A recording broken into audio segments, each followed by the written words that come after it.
The 1,000 injuries of Fortunato I had borne as best I could, but when he ventured upon insult I vowed revenge. You, who so well know the nature of my soul, will not suppose, however, that I gave utterance to a threat. At length, I would be avenged. This was a point, but the very definitiveness with which it was resolved precluded the idea of risk. I must not only punish, but punish with impunity. A wrong is unredressed when retribution overtakes its redresser. It is equally unredressed when the avenger fails to make himself felt as such to him who has done the wrong. It must be understood that neither by word nor deed had I given Fortunato cause to doubt my goodwill. I continued, as was my wont, to smile in his face, and he did not perceive that my smile now was at the thought of his immolation. He had a weak point, this Fortunato. Although in other regards he was a man to be respected and even feared, he prided himself on his connoisseurship in wine. Few Italians have the true virtuoso spirit.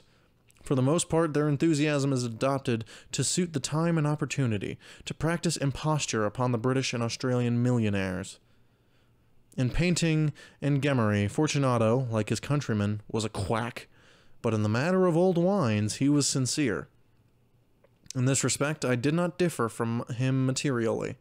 I was skillful in the Italian vintages myself, and bought largely whenever I could.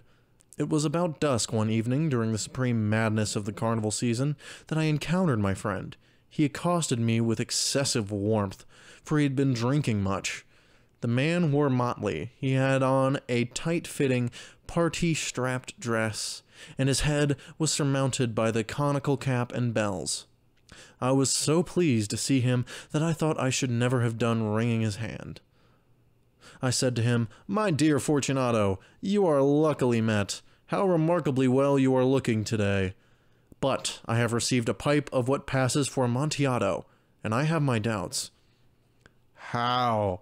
said he. "Amontillado? A pipe? Impossible. And in the middle of the carnival?" "I have my doubts," I replied, "and I was silly enough to pay the full Amontillado price without consulting you in the matter, for you were not to be found, and I was fearful of losing a bargain." "Amontillado? I have my doubts. Amontillado! And I must satisfy them. Amontillado! As you are engaged, I am on my way to Lucchese. If anyone has a critical turn, it is he. He will tell me, Lucchese won't tell Amontillado from Sherry. And yet some fools will have it that his taste is a match for your own. Come, let us go." "Whither?" "To your vaults." "My friend, no. I will not impose upon your good nature. I perceive you have an engagement. Lucchese!" "I have no engagement. Come." "My friend, no. It is not the engagement, but the severe cold with which I perceive you are afflicted. The vaults are insufferably damp. They are encrusted with nitre." "Let us go.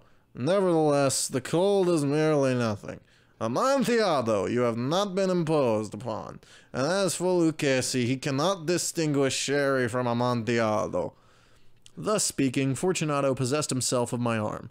Putting on a mask of black silk and drawing a rogueliere closely about my person, I suffered him to hurry me to my palazzo. There were no attendants at home. They had absconded to make merry in honor of the time.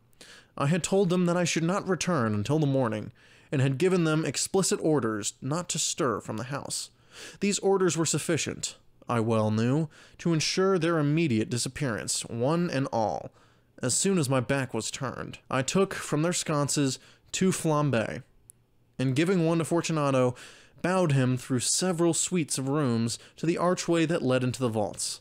I passed down a long and winding staircase, requesting him to be cautious as he followed. We came at length to the foot of the descent, and stood together on the damp ground of the catacombs of the Montresors.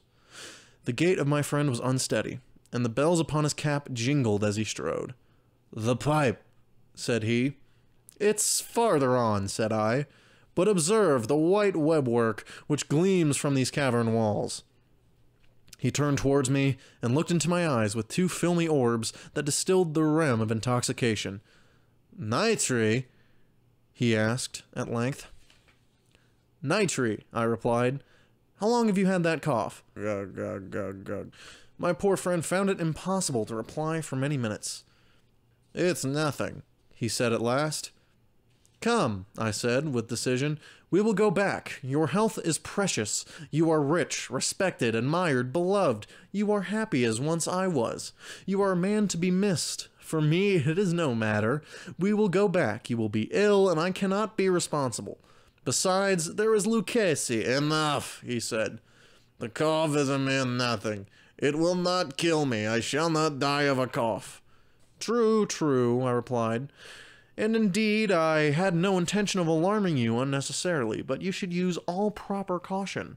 A draught of this Medoc will defend us from the damps." Here I knocked off the neck of a bottle, which I drew from a long row of its fellows that lay upon the mould. "Drink," I said, presenting him the wine. He raised it to his lips with a leer. He paused and nodded to me familiarly while his bells jingled. "I drink," he said, "to the buried that repose around us."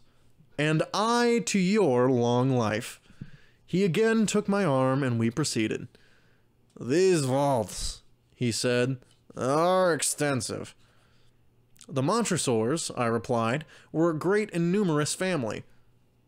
"I forget your arms." "A human foot d'or in a field azure, the foot crushes a serpent rampant whose fangs are embedded in the heel." "And the motto?" "Nemo me impune lacessit." "Good," he said. The wine sparkled in his eyes and the bells jingled. My own fancy grew warm with the Medoc. We had passed through walls of piled bones, with casks and puncheons intermingling into the inmost recesses of the catacombs. I paused again, and this time I made bold to seize Fortunato by an arm above the elbow. "The nitre," I said. "See, it increases. It hangs like moss upon the vaults. We are below the river's bed. The drops of moisture trickle among the bones. Come, we will go back ere it is too late. Your cough." "It is nothing," he said. "Let us go on. But first another draught of the Medoc." I broke and reached him a flagon of de Grave. He emptied it at a breath. His eyes flashed with a fierce light. He laughed and threw the bottle upwards with a gesticulation I did not quite understand. I looked at him in surprise, and he repeated the movement, a grotesque one. "You do not comprehend?" he said. "Not I," I replied. "Then you are not of the Brotherhood." "How?" "You are not of the Masons." "Yes, yes," I said. "Yes, yes." "You impossible. A Mason?" "A Mason," I replied. "A sign," he said. "It is this," I answered, producing a trowel from beneath the folds of my rogelet. "You jest," he exclaimed, recoiling a few paces, "but let us proceed to the Amontillado." "Be it so," I said, replacing the tool beneath the cloak, and again offering him my arm. He leaned upon it heavily. We continued our route in search of the Amontillado. We passed through a range of low arches, descended, passed on, and descending again, arrived at a deep crypt in which the foulness of the air caused our flambeaux rather to glow than flame. At the most remote end of the crypt there appeared another less spacious. Its walls had been lined with human remains, piled to the vault overhead, and in the fashion of the great catacombs of Paris. 3 sides of this interior crypt were still ornamented in this manner. From the fourth the bones had been thrown down, and lay promiscuously upon the earth, forming at one point a mound of some size. Within the wall, thus exposed by the displacing of the bones, we perceived a still interior recess. In depth about 4 feet, and in width 3. In height 6 or 7, it seemed to have been constructed for no especial use within itself, but formed merely the interval between 2 of the colossal supports of the roof of the catacombs, and was backed by one of their circumbracing walls of solid granite. It was in vain that Fortunato, uplifting his dull torch, endeavored to pry into the depths of this recess. Its termination the feeble light did not enable us to see. "Proceed," I said. "Herein is the Amontillado." "As for Lucchesi, he is an ignoramus," interrupted my friend, and as he stepped unsteadily forward, while I followed immediately at his heels, in an instant he had reached the extremity of the niche, and finding his progress arrested by the rock, he stood stupidly bewildered. A moment more, and I had fettered him to the granite. In its surface were 2 iron staples, distant from each other about 2 feet, Horizontally from one of these depended a short chain, from the other a padlock. Throwing the lines about his waist, it was about the work of a few seconds to secure it.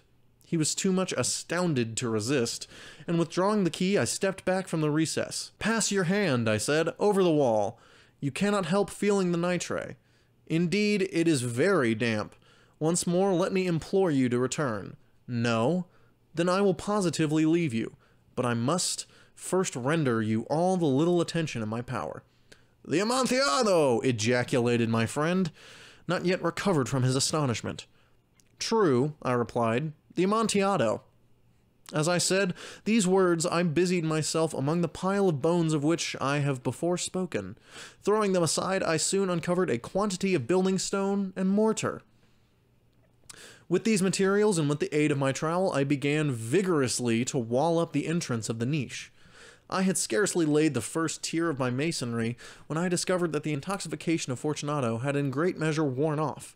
The earliest indication I had of this was a low moaning cry from the depth of the recess. It was not the cry of a drunken man. There was then a long and obstinate silence. I laid the second tier, and the third and the fourth, and then I heard the furious vibrations of the chains. The noise lasted for several minutes, during which, the more satisfaction, I ceased my labors and sat down upon the bones. When at last the clanking subsided, I resumed the trowel, and finished without interruption the fifth, sixth, and seventh tier. The wall was now nearly upon a level with my breast. I again paused, and holding the flambeau above the masonwork, threw a few feeble rays upon the figure within. A succession of loud and shrill screams, bursting suddenly from the throat of the chained form, seemed to thrust me violently back.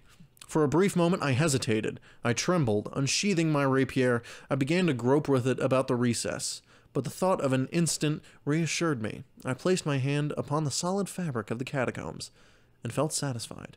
I reapproached the wall, and replied to the yells of him who clamored. I re-echoed, and aided. I surpassed them in volume and in strength. I did this, and the clamorer grew still. It was now midnight, and my task was drawing to a close. I had completed the 8th, 9th, and 10th tier. I had finished the last and the 11th. There remained but a single stone to be fitted and plastered in. I struggled with its weight. I placed it partially into its designated position, but now there came from out the niche a low laugh that erected the hairs upon my head. It was succeeded by a sad voice, which I had difficulty in recognizing as that of the noble Fortunato. The voice said, "A very good joke. Indeed, an excellent jest. We will have many a rich laugh about it at the palazzo. Over our wine. The Amontillado," I said. "Yes, the Amontillado. But is it not getting late? Will not they be awaiting us at the palazzo, the Lady Fortunato and the rest? Let us be gone." "Yes," I said, "let us be gone." "For the love of God, Montresor!" "Yes," I said, "for the love of God." But to these words I hearkened in vain for a reply. I grew impatient. I called aloud, "Fortunato!" No answer. I called again, "Fortunato!" No answer still. I thrust a torch through the remaining aperture and let it fall within. There came forth in return only a jingling of the bells. My heart grew sick on account of the dampness of the catacombs. I hastened to make an end of my labor. I forced the last stone into its position. I plastered it up, and against the new masonry I re-erected the old rampart of bones. For the half of a century no mortal has disturbed them. In pace requiescat. That is the end of the Cask of Amontillado by Edgar Allan Poe. For more stuff like this, don't forget to like, share, subscribe, and comment. It helps with my engagement. Have a wonderful day.